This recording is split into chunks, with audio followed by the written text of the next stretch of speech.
It is an honor and a privilege to have all of us here tonight because we all have something in common, and that is that we care. One of the ongoing ministries here at the University Temple happens downstairs. It's called the Common Good Cafe. It's a conversational cafe, and it focuses on this very thing. How do we have civic discussion anymore, especially when we might disagree? And so we are honored to have this upstairs and also to have Representative McDermott with us today. Because what we're attempting to do here tonight is practice democracy. Living together as a nation is even harder than living together as a family. Within our families, no matter how intense our situation or disagreements, we have hopefully a larger network of very intimate family members and friends that eventually remind us of the love that holds our life together, puts things in perspective for us. Part of the growing problem in our country is we don't know who to trust anymore, particularly about the content of the love that holds us together as a people. And so, Jim, we have huge questions and lots of fears and suspicions. We're becoming very anxious about a myriad of problems that many of us think are connected. The widening gap of economic inequality, the rising escalation of militarism in our police and in our foreign policy, questions about a post-9/11 erosion of civil rights, including the increase of surveillance on our citizenry, the corruption of our national finances, and here tonight, yet another spark of war. Who can we trust to help us struggle towards the truth and towards the greater good as a family? Jim, this is why you have been invited to speak, and this is why we're here. We are family together, but things aren't going really well, and we are asking you to help us get clear in our minds, asking you to help us think with our hearts, and asking you to help us live up to our own national idealism and responsibility as a nation of truth and justice for all. And finally, Jim, just as a point of personal privilege, the broader church has been mostly silent about the post-9/11 rise of America as a global military empire, even though our own tradition warns us that Pharaohs and Nebuchadnezzars and King Davids and Solomons and Caesars, and I might add, unitary executives, always lead to ruin morally, ethically, financially, and militarily. And so, Jim, speak to us about an America that knows how to reconcile with its enemies and that believes that our security is enhanced when power is shared so that no one has the power to rule without law. Let me now invite us all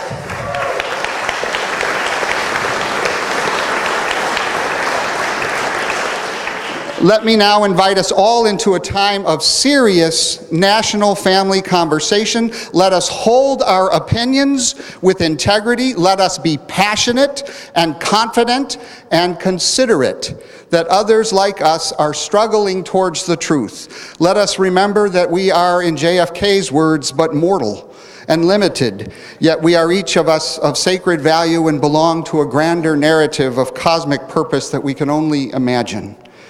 Tonight, we gather with our representative to our national government. And although Jim McDermott is himself, he is also us. He represents us, all of us, those who voted for him and those who didn't, those who agree with him and those that don't. He is here to speak out of his own integrity, but he is also here to listen to all of us. And for this, we are thankful. Jim will speak for about 10 to 15 minutes. After that, he will engage us in conversation. We will end the evening at 8:20. For those of you who want to continue the conversation, there'll be an announcement after Jim leaves. I know he's catching a plane right out of here. Please join me in welcoming our representative, the Honorable Jim McDermott.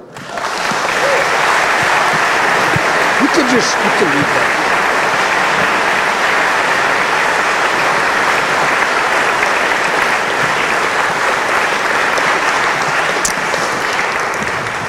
Good evening.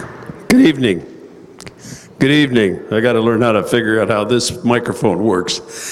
Thank you, Pastor, for opening up your church for this event. It occurred because someone called me and said, you know something, we ought to have a community meeting. And I thought, no, she's right. So that led to coming here to the Methodist Temple and giving us an opportunity tonight to talk about an issue. I talked in this place in 2002 around the issue of going into Iraq. And it seems sort of eerie to me in a way to be talking here tonight about a similar kind of issue. We hear that there is a proposal that we go into have a limited strike in Syria to show the world that we as Americans are unaccepting of the idea of the use of chemical weapons, and that the world must know that that's not a civil way to relate to one another in war or anything else. And yet the consequences of a limited strike, I think, and the wider war that may come from that are troubling a lot of us. Murphy's Law of unintended consequences is well known. And often when things start off in a certain direction, they wind up in another. You may remember Iraq, we were going to be in and out in 60 days. And lo and behold, 10 years later, we were still enmeshed. And I think that for someone like me who represents 700,000 people like you, it is a heavy responsibility to try and decide what one ought to do. And for that reason, I wanted to have this meeting, and I appreciate all of your coming. The President made his proposal several weeks ago after the events that occurred in Damascus suburbs, and was prepared, really, I believe, to go by himself. He thought that he, as the president, could make the decision and would move forward. But some of us immediately raised the issue, as we had done before with George Bush. You have to get authorization from the Congress to make this kind of step forward. And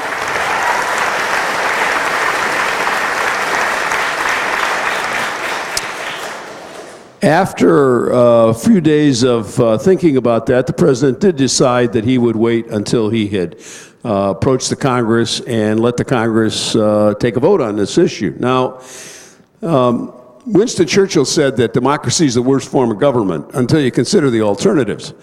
It's messy, it's loud, it's noisy, it's a lot of things, but it is developing a consensus among the people about what we as a people should do. And this is you're a part of that process in this issue now. Now, the Senate has voted, as you have seen, 10-7 in committee to authorize the president's moving forward. The original proposal made from the White House was a very wide, broad, sweeping one, somewhat like what we were asked early to vote on in Iraq. I remember very well when we came to that vote, there were 15 or so of us standing in the back of the hall. Only one person voted no. Barbara Lee voted no. But there were another 15 of us or so standing around saying, how am I going to explain when I go home that I voted no? I mean, here we've been attacked in New York. Shouldn't we do something?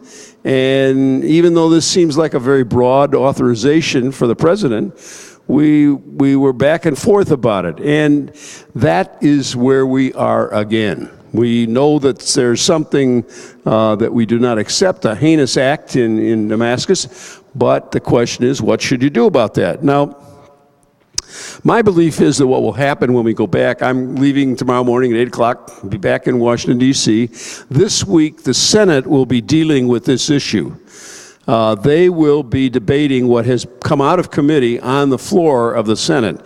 There's possibilities for filibusters, there's possibilities for multiple amendments by various people who want either to go further, because there are certainly some people who think that the resolution that passed in the Senate is too narrow, and there are others who think that it ought to be even more narrow. So the possibility for amendments in the Senate are quite obvious.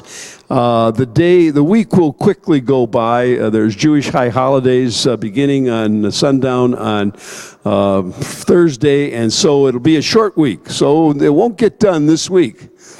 Then we'll move to the next week. The Senate will either take its vote this week or next week early, and then the House will get down to making a decision about what we think about it. I made a suggestion. The President, his staff, Mr. Pete, I'm blocking on his name at the moment, the Chief of Staff, McDermott, he called for a meeting with the progressives, and we talked to him on the phone. There were about 30 of us talked to him on the phone, and said, that we had a lot of feelings about this, and we didn't want this and this. I suggested to him that the President ought to go to the United Nations on the 23rd. On the 23rd of September, the United Nations, all the heads of state in the world congregate in New York City for the opening of the General Assembly. And I said, he should go, and he's certain of his case, and he's confident in it. He should make his presentation to the world, and we shall see how the world reacts to this. Because if you go on your own, unilaterally, it has no support from underneath. But if you have support from the world, or you have support from the Congress, you then have a basis on which to move forward, and it puts the President in a much stronger position. And I think that they are now considering this. The Saudis have even suggested that this be brought to the General Assembly. The argument about using diplomacy, because right now this issue is framed as we will either do an airstrike or nothing. People say, well, we can't do nothing. Well, isn't there anything else besides an airstrike? Yes, it's called diplomacy. Now, the argument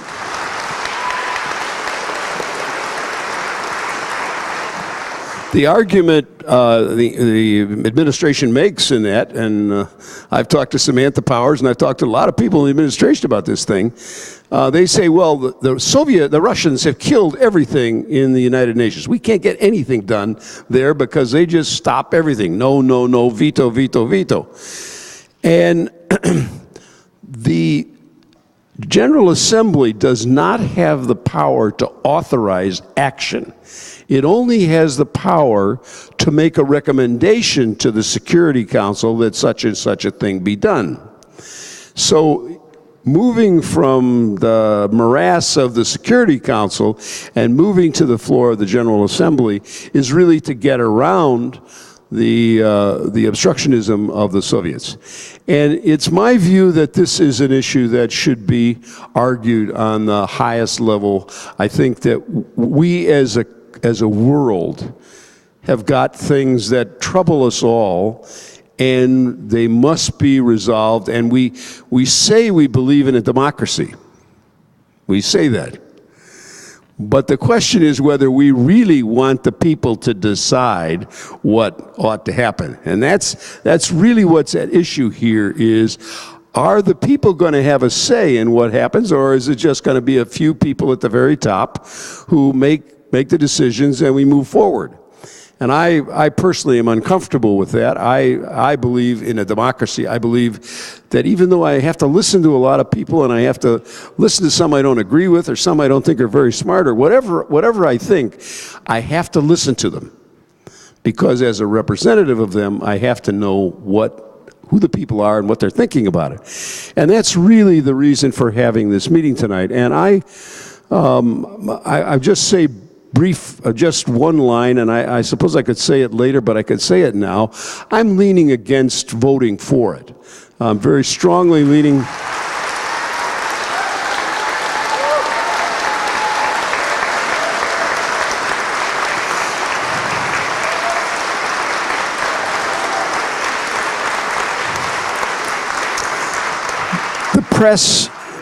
The press immediately asks, well, is there any circumstance under which you would change your mind? Well, I'm a physician, and I know that you never know everything about a patient. You never know everything about a condition. And you keep gathering information because sometimes you're wrong. Sometimes you made a mistake. Sometimes you didn't pay attention. You didn't see something. I believe you have to keep an open mind until the time comes when we have to have a vote. We will have that vote probably, I would think, in the last week in September. And I'm really here tonight to let people tell me what they think about the options, what they think about limited strike options, whether they think it's in the national interest. There are all kinds of issues that have been raised. And people have said, well, we're doing it for this reason, or we're doing it for that reason, or we're doing it in our national interest, or we're doing it because we have to make a statement, or we have a moral high ground, or there's all kinds, and I'm really here to open the mic, and I think there's a mic someplace around here, and stand up, Jason. Jason's got a mic, and you can start walking down the aisle, and if people would like to make statements now, let me just say one thing about this. I hope that we in the House try to limit one another to 3 minutes, okay? I know you may have in mind to make 90 seconds. 90 seconds, is that the one we're going to use? Okay. We would like you, if you want to ask a question, that's one thing, or if you just want to make a statement, either way. But please try and remember that there are a whole bunch of sweating people in here who might also want to talk. So when you get the microphone in your hand, hold it for 90 seconds and pass it on. Okay, ready to go? Sure. Pick anybody. Start. We'll come to the back, okay?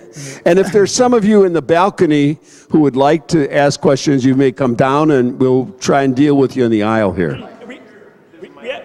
Oh, There's a microphone. There's a microphone upstairs? Okay, good. I'm from the Middle East, and I'm really concerned about what exactly is the vision of the United States foreign policy in the area in general. We go into Iraq, and then we make a mess in Iraq, and then we go into Libya, and then we make a mess into Libya. Now we want to go into Syria and make it. So what exactly are we trying to shape in the Middle East? That's number one. Number two is, how do we know that really Assad used the chemical weapons against his own people? Where did we get it from? Maybe we see videos of people in pain, and I don't minimize that at all, but how do you know that it was Assad actually who did that, and it's not a false flag operation? Okay.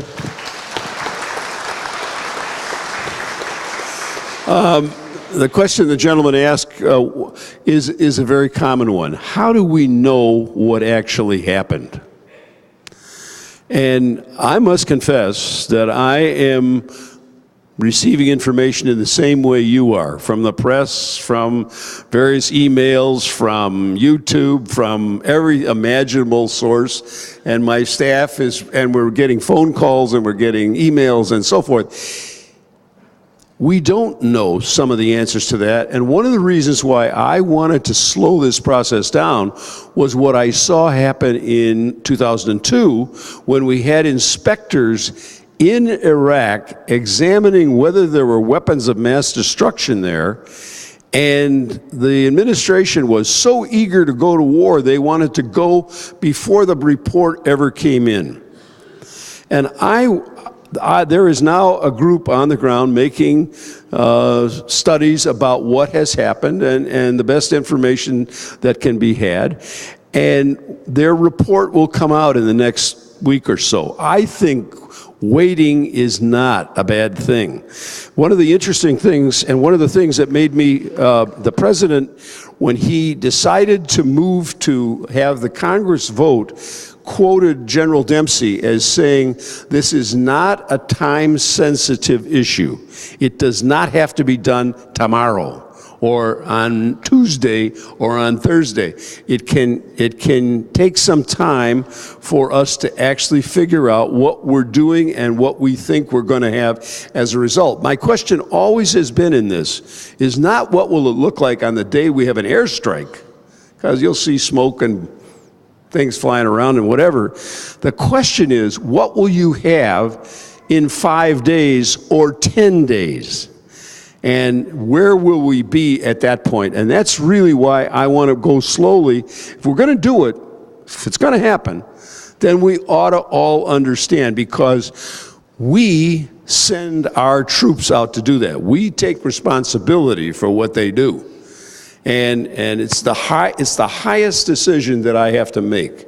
I can make decisions about taxes and about health care and about a lot of stuff very easily by comparison to sending people to war and creating collateral damage and all of what happens. Yeah, next. Hi, Jim.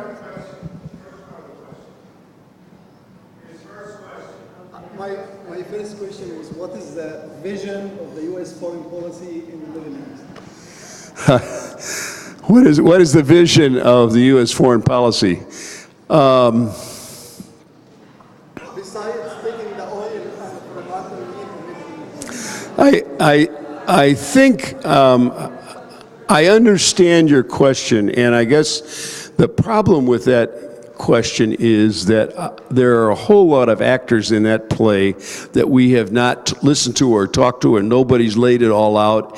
And what we're presented with is one narrow item at a time, and that's where we often wind up with this kind of question being put before the Congress. The broader issue of what we want in terms of peace, or what we want in terms of stability, or what we want in terms of democracy is much more muddled. I mean, if you look at what's going on in Afghanistan and Iraq, you have to ask yourself, what was the purpose of that? And I don't think that's clear, and we could have a whole evening's discussion about that issue. We're talking tonight about whether or not we go into Syria with bombs and whatever. Yes. Hi, Jim. I'm hearing a lot of political calculation in response to a humanitarian issue, and so that's disappointing that there's this calculation or that calculation. Meanwhile, these people are dying, women and children and everybody. And this is a democracy, but we aren't all sitting in those intelligence briefings, and maybe you are, or our representatives are, and so you're kind of the experts in that regard. So you may be called on to make an unpopular decision because you have information that we don't have. But finally, I'll just say that I'm leaning towards pretty strongly favoring a strike, but I'm not 100%. But I'm really disappointed also in the certainty that so many people have. They're absolutely opposed to a strike, or they're absolutely for it. This is a very complicated situation. So I think we all would do better to just, I don't know, think more about it, not be so certain. Thank you.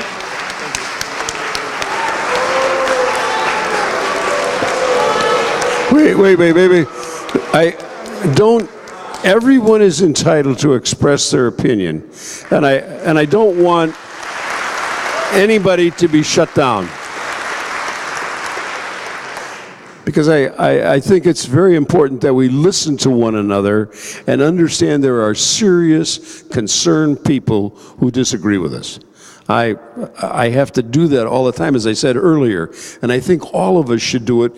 The answer to your question is that, or my response to your question, because there really is no answer, but the response is, you're right. It is a very complicated issue. One cannot look at those YouTube videos that Senator Feinstein released of youngsters and dying from inhaling gas. You can't look at those and not, as a child psychiatrist, you can't look at them, or a father, and not be terribly upset by them. The question still remains, what do you do about that? And that's the question that I think that we're really struggling with. We operate emotionally, and I certainly operate emotionally, but I think that you have to stop and think and say, how can I make it better? And that's really, would the strikes make it better, is really my question. Yeah. Hello, Jim. Thank you for having us, and thanks to church for having us as well. As a Syrian American, the way I look at it, Syria is sick and Bashar Assad is cancer. He needs to be stopped at all costs. For those who are questioning the use of chemical weapons by Assad regime, someone who killed 125,000, who've used Scud missiles, these are ballistic missiles against its own people, someone who's using napalm, phosphorus shells, and jet fighters against innocent civilians, someone who killed innocent civilians for 8 months, you think he's incapable of delivering such chemical weapons? No, hold on a second. The regime has the only capability of delivering such missiles, and Syria has one of the largest depots of chemical weapons in the world. You may ask why the U.S. should intervene. The U.S. should not let Syria become a failed state like Afghanistan and Somalia. And we all know, in order for world peace, we need a stable Middle East, and Assad needs to be stopped. Just like 5 seconds, since the threat of the strike on Damascus have happened, Damascus is calm. You know why? Because all the Assad's militias and Goonies, they're running away, they're ducking and hiding. They're going into universities and schools and refugees and refugee camps, and they're hiding there. They're hiding in their attacks in civilian areas. So just the threat of the strike have helped save a lot of people's life. If you guys take out 10 jet fighters, that will save a lot of children. Thank you. Go back in the crowd. We can't have everybody in the front. Okay. Yes. If you want to come and stand in the aisle and stand in line, maybe that might work better. I don't know if that makes sense. Okay, I think that there is another alternative. If we really care for the children and the women and the people, why don't we use all this money and all this energy to take care of the refugees?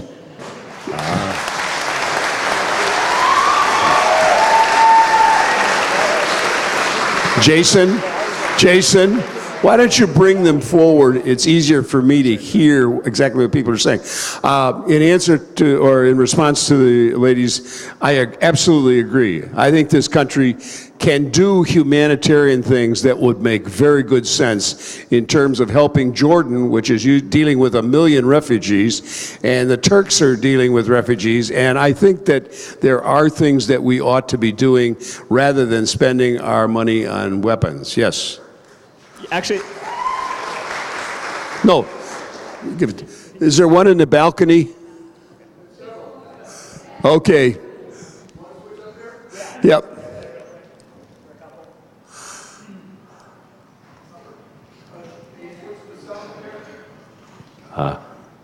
Wait, we'll figure that out. We'll do one down here.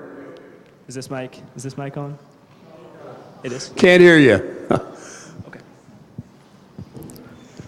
How you doing?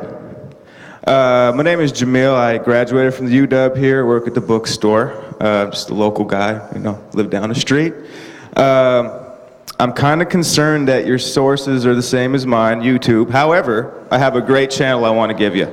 Good one for you to check out. So here's my concern. I'm an American history major from UW, and I'm actually learning a lot about American history a lot more out of school than when I was in school, actually. Thanks to YouTube. Now, one of the things that I've been learning through this YouTube thing here is the involvement of these banks. Now, to kind of address the earlier question there about what's the U.S. foreign policy, and I really do think it actually is connected to Syria and what we're talking about tonight. What exactly is the involvement, I mean, coming from somebody who stays a lot of time on the Hill there, of these international banks, and how does that really play out in a foreign policy here in the Middle East? And are we really a proxy for something that we don't really know about, like you said earlier, to kind of diagnose the situation there? Thank you so much.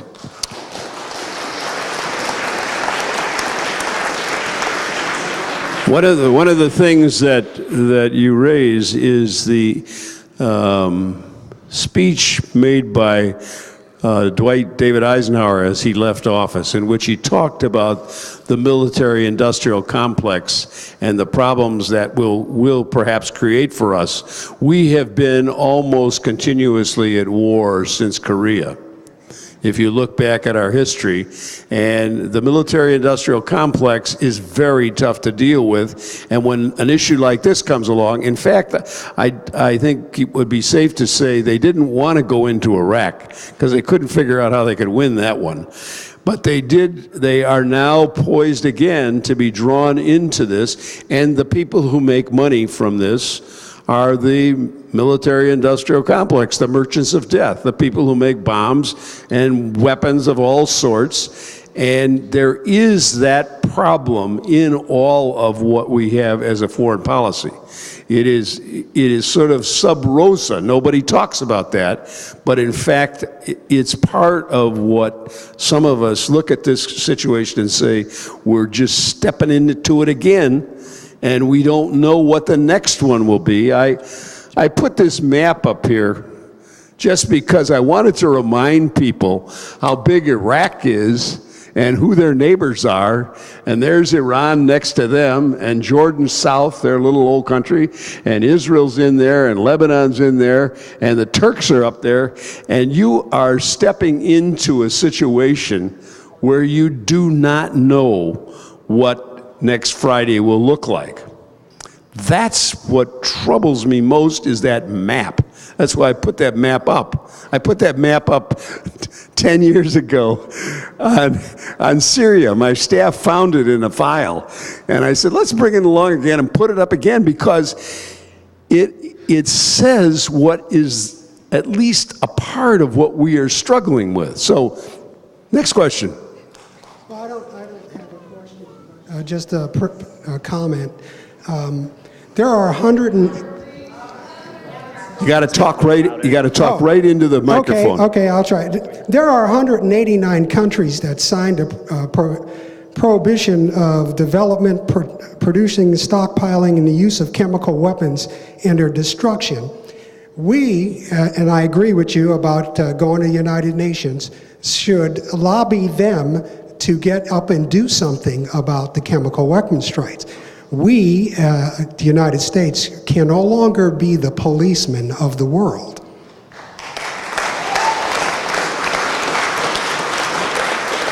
Thank you. Yes. Next question. Oh, we're upstairs? Okay. Why don't we take about 3 here and switch them off? Is that all right? We got the sound up here now? Yeah. Can you hear me? Okay. Well, Congressman McDermott, thank you for representing us. I live in your district. My name is Nelson Chen. And I just want to voice my opposition to this war with Syria. The reason for this is even though the use of chemical weapons on the civilians were horrible by the Assad regime, the rebels aren't as saints as they're made out to be by the media. If they had chemical weapons themselves and they had the capability to use them, they will use them in a heartbeat.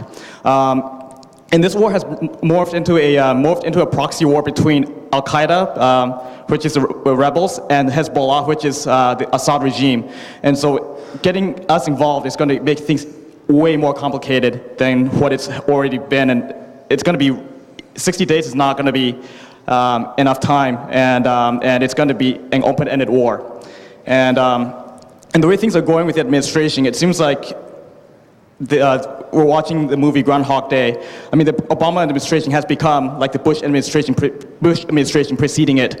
I mean, President Obama is seemingly acting more like George Bush, John Kerry like Dick Cheney, Chuck Hagel is Donald Rumsfeld, and so on. So I just really don't want to see us get involved in this conflict. Thank you.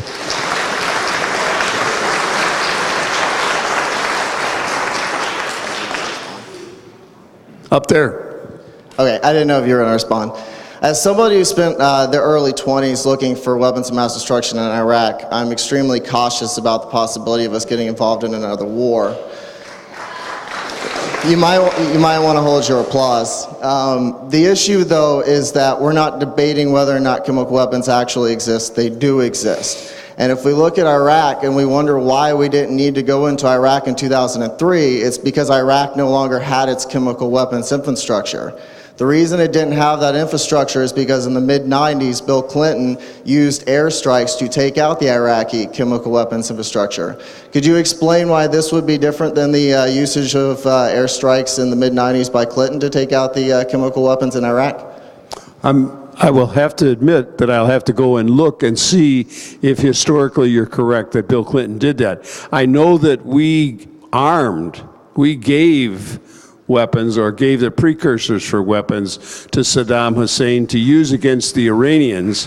And and I'm not sure how that ended. Again, the interesting thing about the last man's comment and your comment is you always keep finding out that somebody did something before that led to this, which led to that, which led to this, which led to that. And the question is, should you do another one?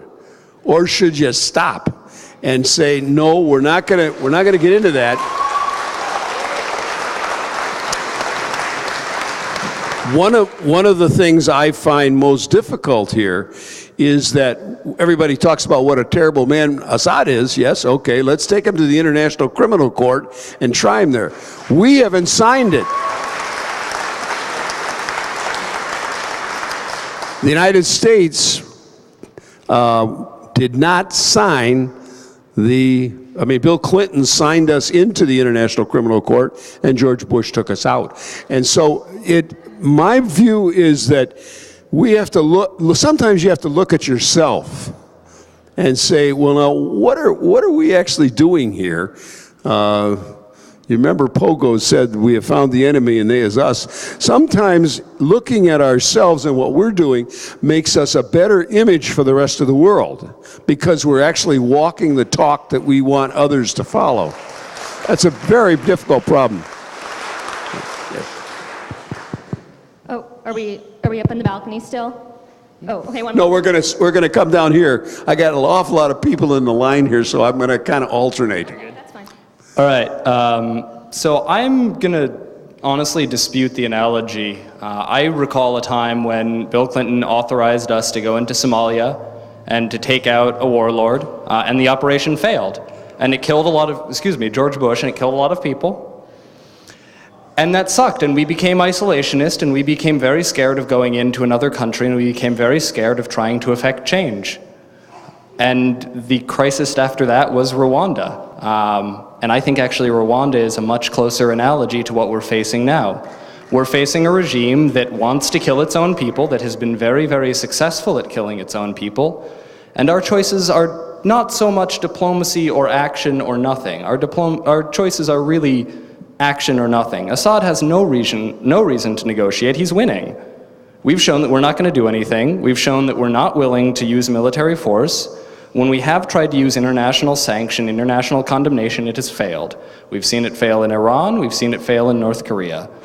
Diplomacy is a great idea, but it just doesn't work in a modern world where you have Syria supported by Russian regimes. The choices are essentially, we can go to the UN and we can ask them for authorization, and they may give it or they may not, but either way, Russia's not going to yield, and we are not going to get Security Council authorization. So we can choose that as a reason to stand back and say, well, now we can't go in. You know what, people are going to get slaughtered, and that's okay because we don't have UN authorization. Or we can say, you know what, we've learned from history. We learned that when a citizen population is getting slaughtered and we don't go in, we regret it years later, that it's often not a huge sacrifice. In Rwanda, we didn't need that much to shut down a lot of the killing. We can choose not to go in, but we do have to bear the moral consequences of allowing women and children to die because we don't want to. I take your point, but let me say this about that. Somalia is a good example of not knowing what kind of a situation you're getting into. We had the idea that we were going to move in and take out whatever his name was, Khalil, and we would install a government in Somalia. We didn't know what we were getting into, and we got caught and Black Hawk Down was the result of it. Now, that is the problem in every situation that you go into, and why you should go in carefully and think about it. Right now, there is a real question as to who the opposition is. The opposition is not all good guys, and there are some bad guys in that. Or if you don't think Al-Qaeda's a bad guy, I guess you could say they're good guys too, but you've got sort of good guy opposition and bad guy opposition, and the idea that you want to turn the country over to the good guy opposition, you don't know whether this side is stronger than that side, and so you are stepping into a situation where you have enormous questions about who we would be actually supporting. We can weaken Assad, so that they can win or they can win. The question is that good? What will on Friday it look like when these people are now running the country? If these guys are running it, that's wonderful. We love these good guys, whoever they are. And that's the decision we have to make. If we're gonna just say, well, I don't care, I just want rid of Assad, that'll make it better. Not necessarily. Not necessarily. That's my view. Next question. Yeah. Good. Good evening, Congressman McDermott. As one who adamantly opposed the debacle in the desert of Iraq, I strongly support President Obama's decision. And this most closely resembles, although hardly a carbon copy clone, not Somalia, but more Kosovo and the recent action in Libya. Because we joined an international community and used our air power by stopping the genocidal slaughter of Milosevic and by stopping the slaughter of his own people, Gaddafi, we saved not only dozens, not hundreds, not thousands, but literally tens of thousands of lives of innocent men, women, and children. And I thought you supported our action in both those cases. The number of fatalities suffered by Americans, 0. The number of ground troops entered, 0. Now, I believe President Obama when he says he's not going to enter a single ground troop, and the likely, although no one has a crystal ball, we will also likely suffer no fatalities. Now, I don't expect in those two cases that Assad will be gone quickly, and I don't expect the civil war to stop. But I think it's reasonable to assume that Assad will be less likely to unleash chemical weapons on innocent men, women, and children, not more likely if we take this action. So we won't have to see those flickering images of men, women, and children gasping for breath and writhing in agony in a most horrific death. And even though we disagree on this one, I just want to say the same in 1989 as now. I cannot be prouder to have you as my congressman. Thank you.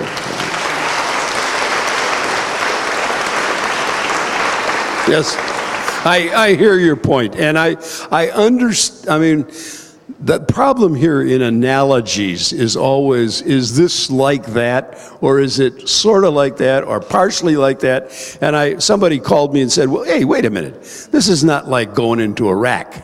Iraq had nothing. This one, we know what they've done, so we got a much stronger case to go in. And that's all part of what's going through my head and trying to figure out how we as a Congress decide on what we should be doing in representing this country. Did I remember correctly that you supported our actions in Libya and Kosovo? Did I remember that accurately? You remember that I supported the air cover in Libya, and I don't. It's a long time ago, but I think I was on Kosovo. Yes, sir. You are absolutely correct in saying that the first step should be to go to the United Nations General Assembly. We have to get the opinion of the world with us and the free and open debate, and we have to do that in order to give prestige to the United Nations. Now, people here are hearing the word airstrike. It's more than an airstrike, it's an air war. The administration spokesmen on television have said that they intend to destroy the command and control, the air defenses, the planes on the ground, the airfields, the arsenals, the depots, and then they're going to find out that in World War I, poison gas was delivered by artillery canisters, and so they're going to have to go after the artillery and tanks as well. It is really a war on the Syrian government. And I think the casualties would be grossly disproportionate to those who have already been lost. Now, in the long term, I would take another analogy. We got involved in 1952 in Iran when Mossadegh was trying to manipulate to power, and he was trying to create a dictatorship, and we helped him overthrow and put in the Shah. Well, people welcomed it. But in a few years, the Shah became a ruthless dictator, and the next generation hated us for it, and Khomeini drew on that to create in Iran the dictatorship we now have. Think not 5 to 10 days, but 5 to 10 years, and the things that can happen. Thank you. Thank you. Okay, one from the balcony. Thank you. I also just want to thank you for being here tonight. Thank everybody. I think everybody in the audience is being, largely very civil to a lot of different opinions. So thanks to the audience as well. I also just want to speak out in favor of whether or not it's airstrikes or something else taking action. I do not think it's appropriate or the right decision for America to stand by while 5,000 people die every month, while we create endlessly more refugee crises. I do also agree with the people who have spoken about the analogies to Kosovo, and knowing that those limited strikes helped force Milosevic to the negotiating table and helped also led to prosecutions at the criminal court. So 2 questions for you really quickly is, you seem to be leaning towards the Iraq analogy, so I'm wondering why you have maybe ruled out, or maybe you haven't, the Kosovo analogy. And then also, knowing that, I also agree that we should seek international cooperation on whatever we do, how can the Congress and whatever they authorize give the President the strongest possible position to go to the UN with?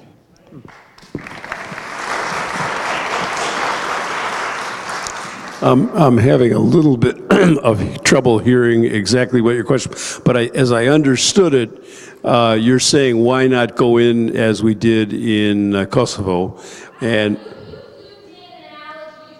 yes, I hear you. I got the question, but the issue is, in my mind, the situation that faces us in this map behind us, where you have Hezbollah in one place, and you have Iranians over here, and you have all this stuff, and it is not clear that going in and taking out the Assad government will make it a better situation.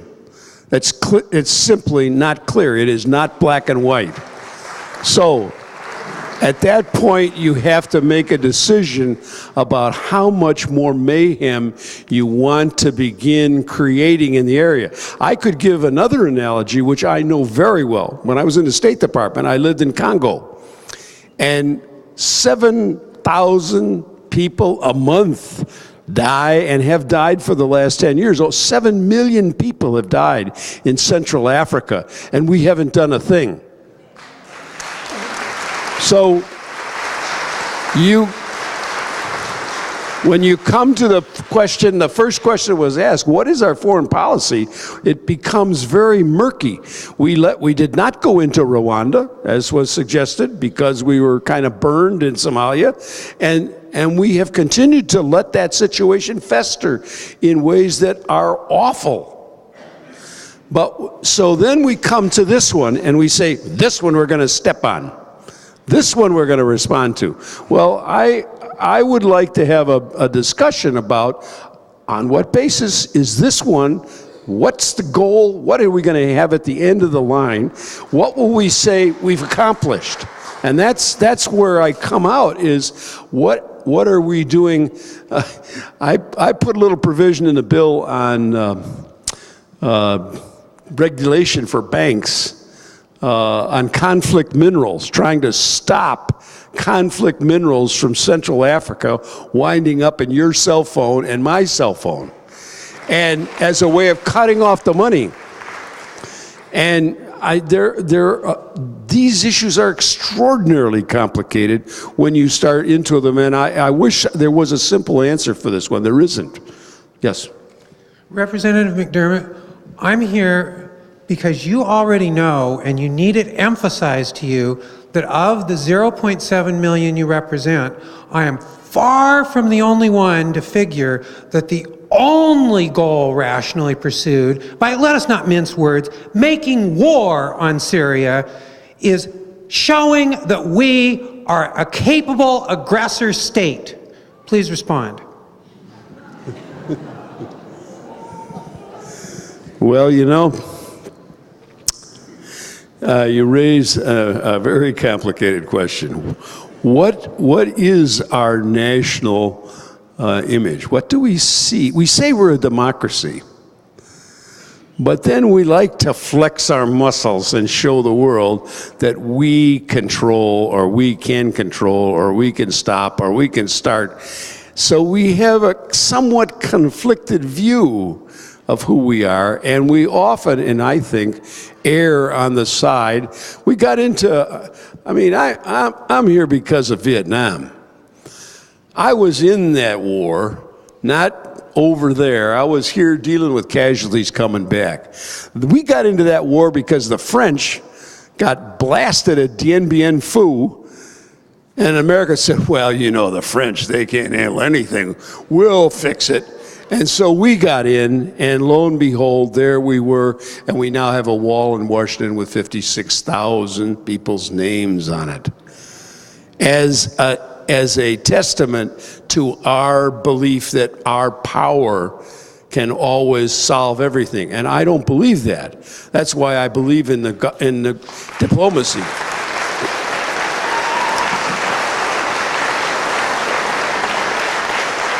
For those of you who like to read books, there's a book called Endless Enemies, written by a guy named Jonathan Whitney, who worked for NPR.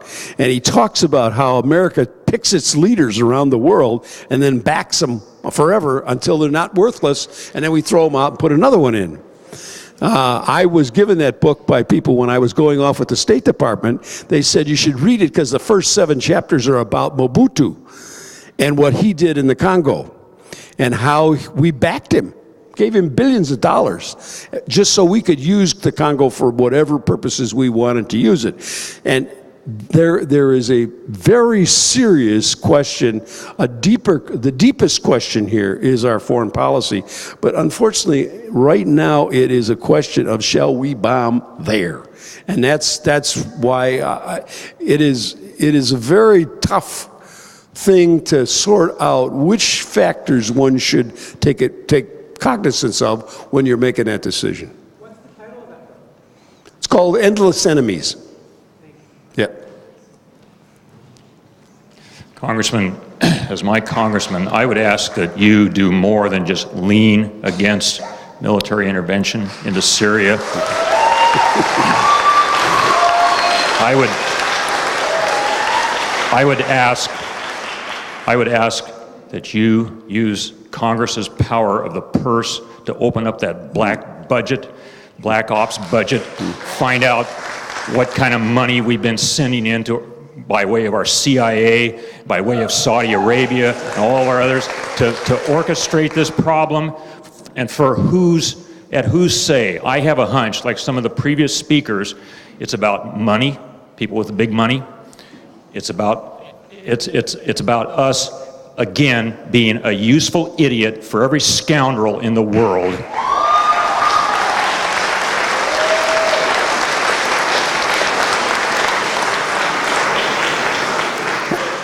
I'll remember that the next time the CAA budget comes up. I vote no. Go ahead. No, let's take one more down here. Hi, Jim. My name's David Ludden. I'm grateful that you're my representative. And what I want to say with respect to my Syrian brothers and sisters back here, I'm a compassionate individual, passionately so, and I feel for their people.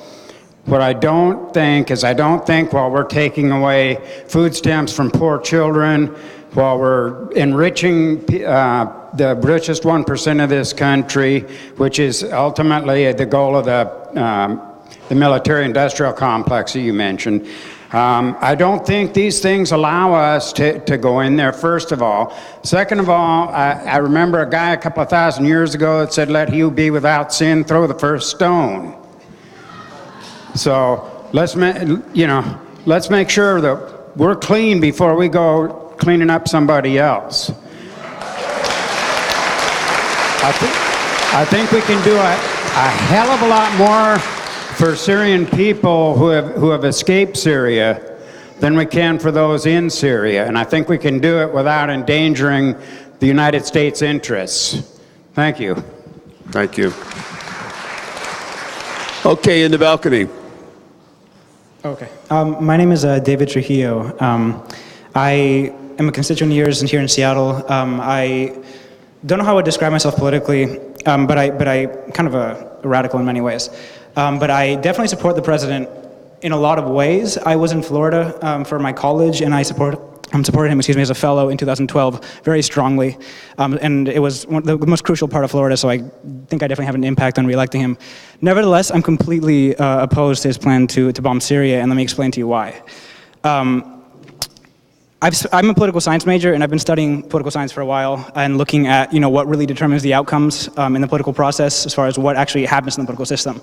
And one thing I've discovered is that very rarely the official sort of discourse about what is happening and what our reasons are for doing things are the actual reasons we're doing the things. For us to talk about chemical weapons, to me, is completely absurd because we used napalm in Iraq. My friend from Syria here spoke about napalm and white phosphorus. We used napalm in Iraq, and we watched as the Israelis used white phosphorus on the Gazans in 2009. So for us to talk about chemical weapons, it's just nonsense. Excuse me, but it's bullshit. And it's not the reason why we would think to be going in. There is no strong human rights lobby within the US government, especially in the area of foreign policy. If we look at other areas of policy, like domestic policy, we can see that it's the same thing. Like, human rights groups don't have a lot of influence. They definitely don't. It's always other reasons why we do things. The food stamp program, for example, which I totally support, does not survive because of human rights pressure from groups which do lobby on it. It survives because of pressure from Walmart, from food distributors, from other groups that have a lot more money, much more organized. They're the reason it survives, because they get a lot of money from this. I don't believe in any way that this is about chemical weapons. I don't think so at all. I think it's about geopolitics, for one, because we've hated Syria for a long time, and we want to get them out of the picture because they're allied with Iran. They supported insurgents in Iraq. They have been an enemy of Turkey and a pain in Turkey's butt for a long time. They have supported Israel's people who are against Israel, like Hezbollah. And so I completely don't like. I hate the Assad regime, and I hate the Syrian regime, and I completely want the Syrian revolution to succeed. However, if we went in there, I think you've extended your 3 minutes. Oh, I'm sorry. Okay, I'll cut it short as soon as I can. If we went in there, I'm very bad at. I barely give speeches. Excuse me. If we went into Syria, I think the consequences could be disastrous. The Saudis and the Israelis are in favor of our strikes because they would benefit from a new regime. The Russians are against it. The Chinese are against it. The Turks are probably going to be for it. So what this could do would be to draw in all these different actors into a very volatile situation that could explode, and who knows what consequences there could be. And as someone who is invested in our... Thank you. Okay. I want to move on to the next one. Last sentence. Thank you. I hear you. I hear your point, but I don't want you to keep going on because we got people down here waiting. Thank you. Yes, go ahead. Now look, we have to be fair to everybody, and I've given you more than your 90 seconds. Go ahead. Representative McDermott, ladies and gentlemen, one of the things I learned when I was a kid is that things are not always as they appear, and you can't always trust what you hear. And I thought the last gentleman really explained thoroughly the different forces at work which mold our foreign policy. He's right. It's not about helping anybody. I wish I could say it was, but as far as I know, our entire foreign policy history has not demonstrated that. And let me be even more frank. We're all sitting or standing on stolen ground here. At one point, this belonged to the Native Americans. But I think there's hope. Not the kind of hope that Obama talked about. I don't know what kind of hope that was. A different kind of hope. Because all of these people here, all of us here tonight, demonstrate that we do not accept this kind of a geopolitical order. We have a dream for a better world. Now, some people might think that's naive. I don't think so. You know, as a child, another thing I learned was the story of the boy who cried wolf. And in that story, when people are telling you something to make you afraid over and over again, eventually it loses its power. And you realize, hopefully, that there really isn't anything to be afraid of. So I think we should all take a deep breath right now and try to go back to that place we were in before 9/11, before this dark cloud of fear settled over this country. I think we can go there if we want to. I appreciate your saying that, and I'm going to cut you off, but I agree with you that what has happened in this country at 9/11, prior to 9/11, we did not believe anybody could ever hurt us or threaten us or do anything to us. We were America. And we lived in this bubble that sort of was impregnable. And suddenly somebody stuck a pin in it, and suddenly we lost everything, and we started the Patriot Act, and we started all these things that have come out of that as a result of our fear. And I believe that we do have to regain our feet and say we have nothing to fear but fear itself. As Franklin Roosevelt said, it is essential for us not to react to everything as though that's the end of the known world as we've come to know it, because we've got all kinds of things that we could have responded to, didn't. Some we respond to, some we don't, and that's why we have to look at this issue in the depth that we're now doing. And I appreciate you being here. Next question. Hi, Representative McDermott. My name is Alex Martin. Earlier you asked us a question: how do we solve the Syrian problem? I do not want to see the Assad regime remain in power. However, I'm here to tell you that military strikes are not a solution to the Syrian problem. First of all, the idea of a limited strike. Such a strike is not sufficient to contain chemical weapons on the ground. For the US to attempt to influence the Syrian situation through military force would require a full-scale invasion. And if we do, I think that is dangerous for Syria, that is dangerous for the US, that is dangerous for the region. That is not good for the Syrian people. While there are secular fighting forces on the ground within the Free Syrian Army, by and large, they have not been militarily effective.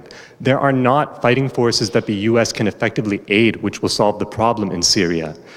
Additionally, this represents a dangerous ramping up between Russian and American tensions. The positioning of the US and Russian fleets in the Mediterranean recently is frankly frightening. I want to encourage you to stay strong in your decision to vote no on the war in Syria.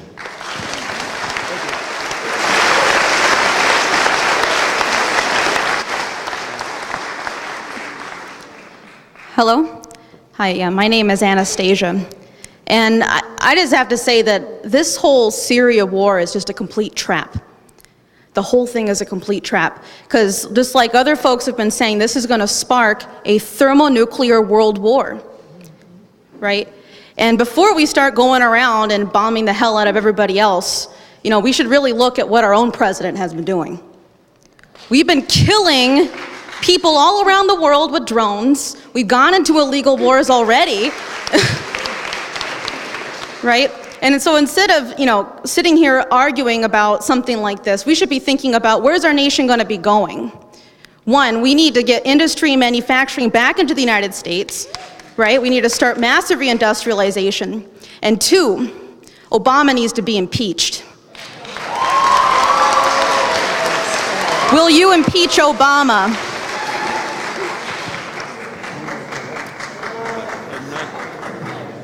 I'm not going. I hope they didn't cut me off. I'm not going to that last line. But I do think that we have to have this kind of discussion so the president can see it. That's what these cameras here are all about, is to carry to the country that in Seattle, this is what people think. And I think that the coming to a decision on an issue like this is very difficult, but very important that we have the public discussion. People say something more. I don't think the president should be impeached, frankly. That's my view. But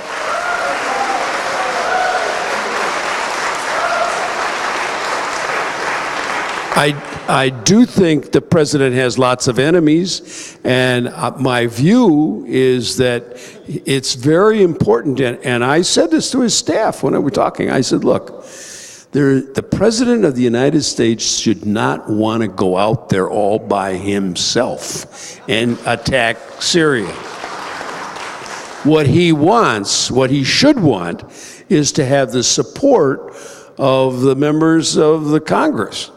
And if he can't convince them that this is the right thing to do, then he might want to, you know, that old country western song about you know when to fold them and you know when to hold them and get away from the table. And this is an issue where I think the president needs to listen to what you and what the congressional members are saying before he goes out there alone, because it is not a good thing for him to do it alone. He is not king. We got rid of a king. We got an elected leader that we put up there, and we have the ability to take the king down or support as we see fit, and that's a much more difficult form of government. Kings, Assad has the ability to say, you didn't do right, we're going to take you out and get rid of you. He can do that, but the president does not have that power, and I think that we have to encourage everybody to be involved in the decision making so that he understands he either does have the support of the people or he doesn't. And if he doesn't, he better think long and hard about what he's doing. Next question. Hello, I have a short statement I'd like to read. Much discussion over whether we should intervene in Syria is based around this polarization of militarized loyalists of Assad versus violent rebels with links to al-Qaeda. I want to make sure that everyone is aware that there is much more to the rebellion than this. There's a huge network of nonviolent resistance groups in Syria actively working for peace and self-determination. The Syria Nonviolence Movement made an interactive map that can be viewed online, outlining labor unions, art coalitions, youth and student groups, town councils, public education campaigns, etc., that are working to end the killing and allow the Syrian people to reform the government as best serves them. Aside from that, Obama's push for punitive military strikes disturbs me. Military strikes too often result in the death and displacement of civilians, as we've seen in Iraq and Afghanistan. Furthermore, if the goal is to punish or oust Assad, this likely won't in itself resolve the Syrian people's struggle for true democracy. Remember Egypt, where Mubarak was replaced with Morsi, and we know how that turned out. Simply ousting Mubarak without altering his regime's institutions did not result in true democracy, and I fear the same thing could happen in Syria. I don't feel the US has tried enough diplomatic solutions to the crisis. My proposal, as an alternative to military strikes, is to provide aid to the Syrian refugees, pressure Russia to allow the Syrian people to determine their own future, and push for Assad to be tried by the International Criminal Court. Thank you.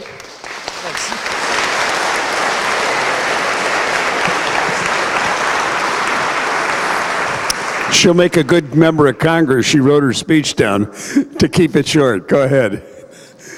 My name is Phil Welt. I live locally, and I'd also like to say that I'm very proud to have you as my representative and have been for many years. I like to think that I am an ethical person and feel for the suffering of others. Also, as a father of a young child, I shudder whenever I see pictures of children needlessly killed without any reason. On the other hand, I am a believer in foreign politics, in something called realpolitik. I think there are a lot of bad actors in the world, and I think that the US, to get where it wants and what it wants in the world, what I want in the world long term, has to think in its interests. Precisely for that reason, I am very against this strike in Syria, as I was against the involvement in Iraq and as I was against the involvement in Afghanistan. I formed that opinion, but then I read an article by a man you may know named Ryan Crocker, and people who are interested can find this on the web at Yale Global Syria. And Ryan Crocker is a retired ambassador to 6, count them 6, of the countries on that map: Pakistan, Lebanon, Kuwait, Iraq, Syria, and most recently he came out of retirement to be ambassador to Afghanistan. And what Ryan Crocker does in this short article is he does compare the situation to Bosnia, and he compares it to other situations.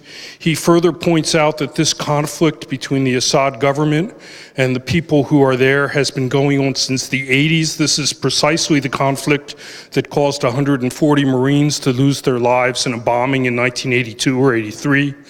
And I commend to people that article, and I believe that the people closest to the situation have the best insight about what to be done. And when a man of that tenure and with that experience as an ambassador says, this is crazy to do, I pay a lot of attention. Thank you. Thank you. Let's take one in the balcony. Thank you. Thank you, Congressman. I appreciate a lot of the comments from people, but I think the discussion around whether we should strike Syria it's not an honest discussion if it's kept just around Syria. I think you're very aware, given all of your experience, that there are many geostrategists who have laid out plans for toppling various regimes. We've seen it carried out under Bush and Obama. You know about people like Bernard Lewis and the Sam Huntingtons. And their ultimate agenda is to encircle Russia and China and pit the United States and Europe against those two nations who, frankly, there's no reason why we should be enemies with these countries. Now, it's important to think about that because I think what's not really being discussed, one lady brought it up, is the danger of nuclear war. And I want to make two references. One, to Robert Kennedy's 13 Days, because in that book, he actually lays out how a nuclear war would happen. And what he says is that it's not as if somebody's going to wake up one day and decide we're going to have nuclear war. He says it's going to happen because of a miscalculation or a misjudgment. Now, I'll also want to reference the statements by the Russian military leadership, the former General Makarov from about a year ago, but also the former Russian president, Dmitry Medvedev. I believe it was in St. Petersburg in May of 2012, where he laid out the warning that these local or regional conflicts could actually escalate into larger strategic conflicts that could result in nuclear warfare.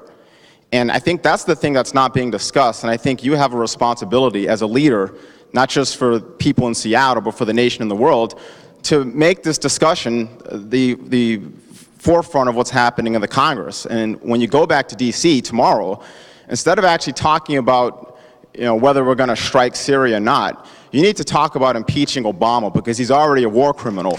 And he doesn't really care. He doesn't care if the Congress gives him authority. He's already done it before in Libya, and I'm sure he'll do it again. Thank you. Thank you very much. I hear that there needs to be a larger discussion from the very first question about what American policy is, and I agree with it. There are many aspects of it which I'm uncomfortable with, and I constantly have to figure out on a daily basis of how we change the direction of what's going on. It is really a major issue that this country has not faced is what is our relation going to be in the world? Are we going to be the policeman that runs and stops everything we don't like? Or are we going to abandon? Or are we going to have certain areas where we care about it and certain areas we don't? I mean, there are a whole series of questions that I think are sitting before us and are really not being addressed. Unfortunately, right now we're mired in things in the Congress that make no sense at all. And I really think that you're raising a very good point. Next question. Congressman, friends, let's make a couple assumptions for a moment here. I don't believe any of these things, but let's assume that they're true for the moment. One, that our hands are entirely clean, that our motives are totally pure, that this has nothing to do with Iran. Let's assume that we can have a military strike that will only kill guilty people. Let's assume that this would all work, that Assad would be removed, that everything would be sunshine. Well, that's the thing. We can't make that assumption because violence is a terrible teacher. If you want to get a message across to the whole wide world about chemical weapons, violence is a terrible teacher. History shows us that the only way that these cycles of violence are broken is with compassion. Somebody mentioned Rwanda. The reason we haven't seen Rwanda in the news since is because they became aware of that and they put forward a real effort at reconciliation. So there really aren't any good options today. There really aren't. And the bottom line is that the American government, through its continual use of violence, has kind of poisoned the well in the Middle East. There's not a whole lot that the American government can do. But there's a lot that Americans can do.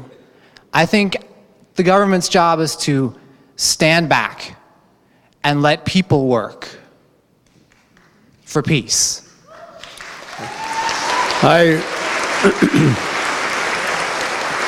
I don't disagree with you. I think the principle of an eye for an eye and a tooth for a tooth is one that leads to two blind men. That's really what happens. And I really think that that's why you're absolutely right. And the question is, if you decide not to do an eye for an eye and a tooth for a tooth, you gas the people, so we're going to blast you with our munitions. If you're not going to do that, then what is the next step? And perhaps the steps proposed by people in terms of dealing with refugees and some of these other issues are much more akin to the way we as Americans think of ourselves and we actually ought to act. Thank you. Next question. I'm going to take two more questions, and then I've got to go. So I'm sorry for those of you who have stood in line, but I can't wait till ever. Go ahead. Okay. I want to say that you should definitely vote against this. The United States government has no moral authority to tell anybody to do anything. As Martin Luther King said in 1967 in his Riverside speech, the greatest purveyor of violence in the world is the United States government.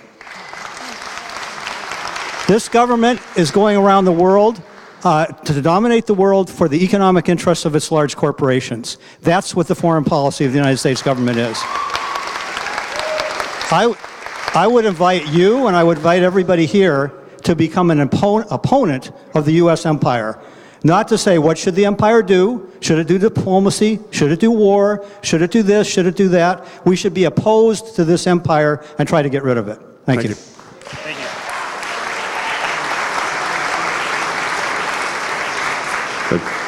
I'll make mine very fast for the lady behind me. A, we have not been elected as the policeman of the world. B, we have no moral duty to protect anybody but our own country. If we do have a moral duty, then we should be protecting North Korea. And lastly, for the person who said violence is always bad, I do not think Gandhi would have survived against Adolf Hitler and the SS. I just want to say that I think it's so important that people came out tonight, and we must not waste the humanitarian thoughts that we do have for the people in the world on thinking that Obama is going to listen to people. Okay, October 6th is the anniversary of when the U.S. invaded Afghanistan after 9/11, a totally innocent country. I'm so glad people brought up the fact that the U.S. has used chemical weapons from napalm to Agent Orange to white phosphorus. There's no reason anybody here should think the U.S. is going in for any humanitarian reason. It's for global imperialist power plays to maintain their dominance around the world. So we need to unite. One last question. My name is Mark Drummond. I'm with the Freedom Socialist Party. And Congressman, since you're a physician, I'd want to tell you about a new affliction affecting Americans. It's called the Iran-Afghanistan syndrome. The American people do not want another war of choice. Our government has shown time and time again that it cannot act responsibly with the war machine it has at its disposal. We have to look at how this all started. It was an extension of the Arab Spring. To disrupt it, we funded Islamic militants to start an armed conflict. We've already done enough. We don't need to do any more. Now President Obama wants to contain the civil war in Syria and the Arab Spring in order to guarantee a favorable outcome to U.S. imperialism, using this gas attack as an excuse. It's not humanitarianism. It's a cold, calculated, devious manipulation that will lead to greater suffering for the Syrian people and the defeat of the revolution they are trying and dying to make. The Freedom Socialist Party condemns the U.S. intervention in Syria, regardless of the guise in which it's delivered. The U.S. war machine and its humanitarian ruling class supporters at home and abroad share no common interest with the Syrian people. Freedom for Syrians will be won by the Syrian people themselves, just as working people of the United States must fight for and win our own freedom from our own corporate masters. Thank you. Thank you. I'm sorry that I have got to go. I have to get up early in the morning and go catch a plane, and I got to get some sleep before I do it, because tomorrow we're going to be back in Washington going to secret briefings about all of this stuff. Or we're going to briefings. I don't go to secret briefings, and I'll tell you why I don't. I don't want to go to a briefing where I find out something that I now know but I can't tell anybody. Doesn't make any sense to me. Never has.